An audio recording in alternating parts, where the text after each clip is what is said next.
അതേ സ്ഥാനത്ത് കുറെ ആളുകളൊക്കെ ചെറുപ്പക്കാരൊക്കെ വിചാരം യുവത്വം എന്നുള്ളത് ജീവിതത്തിനുള്ളതാണ്, വയസ്സായിട്ടാണ് ഇബാദത്ത് പറയണത് എന്നുള്ളതാണ്. വയസ്സായിട്ട് നോക്കാം അല്ലേ, എന്തുറപ്പാണുള്ളത്? ശരി, വെള്ളിയാഴ്ചന്റെ അമ്മഷാക്കാന്റെ അങ്ങനെ ഞങ്ങൾ ബന്ധുക്കളൊക്കെ ഇരിക്കുമ്പോൾ ഒരാൾക്ക് വേഗം പോകണം. അയാളെ നാട്ടിൽ 40 വയസ്സുള്ള ചെറുപ്പക്കാരൻ മരിച്ചു. മൊബൈൽ കാണിച്ചെന്ന് അയാളെ മീൻ മാർക്കറ്റിൽ അന്ന് മീൻ വാങ്ങാൻ നിൽക്കണത്. അവിടെ വടയൊക്കെ പറഞ്ഞു എല്ലാവരുമായിട്ടും മൂല്യരാണ്, എല്ലാവരുമായിട്ടും വലിയ ബന്ധമാണ്. അപ്പൊ മീൻ മാർക്കറ്റിലൊക്കെ എല്ലാവരുമായിട്ടും സംസാരിച്ച് മീനൊക്കെ അന്ന് മരിച്ചന്ന് രാത്രി 12 മണിക്ക് വേദന ഉണ്ടായി. ഒരു കണ്ടിരിക്കുമ്പോൾ മരിച്ച ഒരാളെ പറ്റി മൊബൈൽ എനിക്ക് കാണിച്ചു. ഞങ്ങൾക്ക് ആ പരിപാടിക്ക് പോകുന്നുണ്ട്. അവിടെ മരുവിനെ ദിക്കറ് തുടങ്ങും.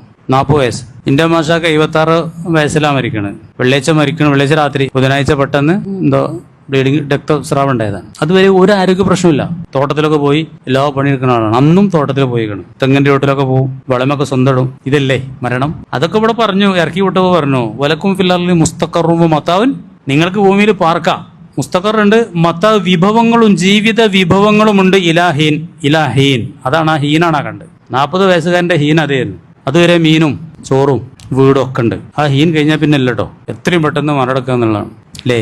ഇങ്ങോട്ട് ഓരോരുത്തർ തീരുമാനം ശൈത്താൻ വന്ന് വിശ്വാസാക്കി കൊടുക്കുകയാണ്. ഇത് യുവത്താണ്, ഇപ്പൊ ഇങ്ങനെ പോട്ടെ, നാളെ നന്നാവാ. അങ്ങനെ നന്നാകാൻ ചാൻസ് ഉള്ള കുറെ ആളുകളൊക്കെ കിട്ടിയാലൊക്കെ ഉണ്ട് കേട്ടോ. വയസ്സായിട്ട് മടങ്ങണ കുറെ ഉണ്ട്. അത് ഉറപ്പിച്ചാൻ പറ്റില്ലല്ലോ. അത് ഈ ഇബിലീസിന്റെ കയ്യിലാണ് അവൻ. ആർക്കാ ഉറപ്പ് പറയാൻ പറ്റുക? ചിലരൊക്കെ മരിക്കുമ്പോൾ പറയും ആദ്യം കുറച്ച് മോശമായിരുന്നു, പക്ഷെ ഇപ്പൊ നല്ല പള്ളിന്റെ ആണികളായിട്ട് തന്നെ ജീവിക്കുന്ന ആളുകളുണ്ട്. അതൊരു ഭാഗ്യമാണ് ചിലർക്കൊക്കെ അള്ളാഹത്തിൽ കൊടുക്കുന്നത്. അത് എല്ലാവർക്കും കിട്ടിക്കോളന്നില്ല. അവർക്ക് വയസ്സാകുമ്പോൾ ചിലപ്പോൾ തീരെ ചെയ്യാൻ കഴിഞ്ഞോളന്നില്ല. ചെയ്യാൻ കഴിയില്ലല്ലോ. ഒരു മര്യാദക്ക് ഒന്നു വരെ നിൽക്കാത്ത അവസ്ഥയൊക്കെ ഉണ്ടാവും വയസ്സാവുമ്പോൾ. അപ്പൊ അതുകൊണ്ട് മടങ്ങുക എന്നുള്ളതാണ് മുത്തക്കിങ്ങളെ പണി. അത് എപ്പോഴാണെങ്കിലും എന്നും ഒരു തെറ്റ് അന്ന് തൗബ ചെയ്യണം എന്നുള്ള. പിറ്റേന്ന് പിന്നെ ചെയ്യരുത്. അഥവാ ചെയ്താൽ പിന്നെയും തൗബ ചെയ്യുക. തൗബ ഒരുക്ക ചെയ്തിട്ട് പിന്നെ ചെയ്യാൻ പാടില്ല എന്നൊന്നുമില്ല. തൗബ പൊട്ടരുത്. ആ തൗബ ചെയ്യുമ്പോഴുള്ള മനക്കരുത് ദൃഢമായിരിക്കണം. ഇനി ഒരിക്കലും തെറ്റ് ചെയ്യൂല എന്ന് തന്നെ ആയിരിക്കണം.